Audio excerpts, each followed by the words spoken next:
इधर भागवत में भारतवर्ष का भी वर्णन आया है। भारतवर्ष कितना महान है इसका भी वर्णन आया है। भागवत में तो यहां तक लिखा है कि भारतवर्ष में जन्म लेने के लिए देवता भी तरसते हैं, इतना महान। क्योंकि केवल हमारा भारतवर्ष ही ऐसा है जिसमें इतनी ऋतुएं हैं, सबका हम आनंद लेते हैं, सर्दी का भी, गर्मी का भी, बरसात का भी, सबका। वरना कितने ऐसे देश हैं महाराज, कहीं तो सर्दी सर्दी पड़ती है, कहीं गर्मी गर्मी पड़ती है, लेकिन हम कितने सौभाग्यशाली हैं, हर ऋतु का आनंद मिलता है। भारत में जितने उत्सव हैं उतने उत्सव किसी संस्कृति में नहीं है, किसी देश में नहीं है। भारत में जो प्राचीन ज्ञान, जो सभ्यता है, इतनी प्राचीन सभ्यता ज्ञान कहीं नहीं है। लेकिन क्षमा करना, आज के भारतीय उस भारतत्व को भूल गए हैं। लोगों को विदेश जाने में गर्व महसूस होता है। अरे तुम नहीं जानते, फॉरेन की यात्रा करके वीजा पे देखो जरा कितने, हाँ और क्या,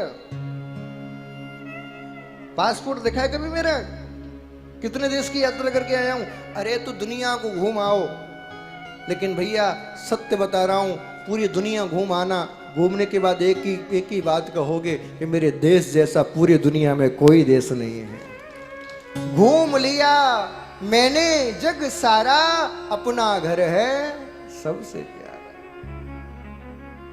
बचपन में कहानी सुनी थी चिड़िया की।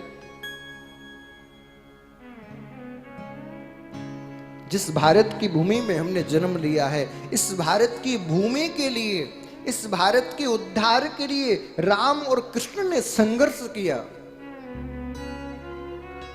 क्या जरूरत थी वन में जाने की राम जी को? राजा के छोरा थे, आराम से राज्य कर दे, और पिताजी ने तो मना भी कर दिया था, कोई बात नहीं मत जाओ वन के लिए। माता ने भी आखिरी में कह दिया, बोले बेटा बस मेरी प्रतिज्ञा पूरी हुई, रहने दो, रुक जाते। क्यों गए वन में 14 वर्ष के लिए? इस समाज की जागृति के लिए, इस समाज के उत्थान के लिए। क्या जरूरत थी कृष्ण को द्वारिका बसाने की? क्या जरूरत थी इतने शत्रु पालने की? अपने मामा के सलाहकार बन जाते, मामा के संबंधी बन जाते, बचपन से ही आनंद लेते।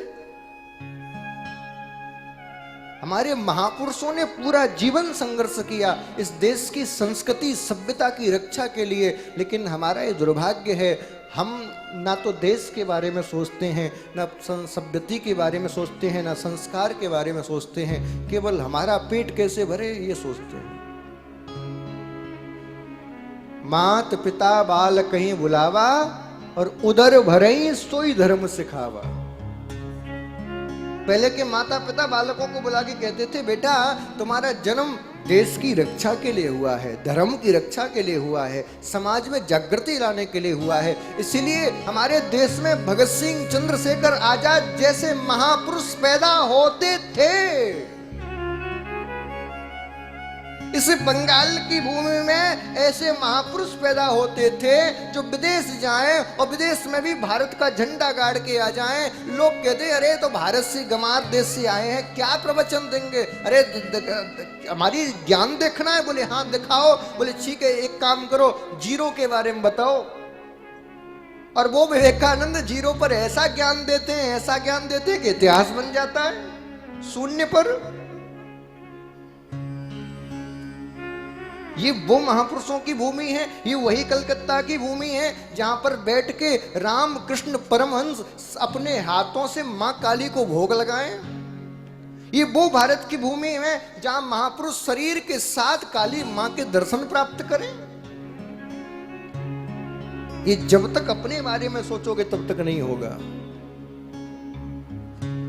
हमने इस भारत की भूमि में जन्म लिया है, हमारा कर्तव्य बनता है यदि 100 रुपए कमाएं तो 10 रुपए इस देश की संस्कृति और सभ्यता को बचाने के लिए भी खर्च करें, कम से कम 10 रुपए।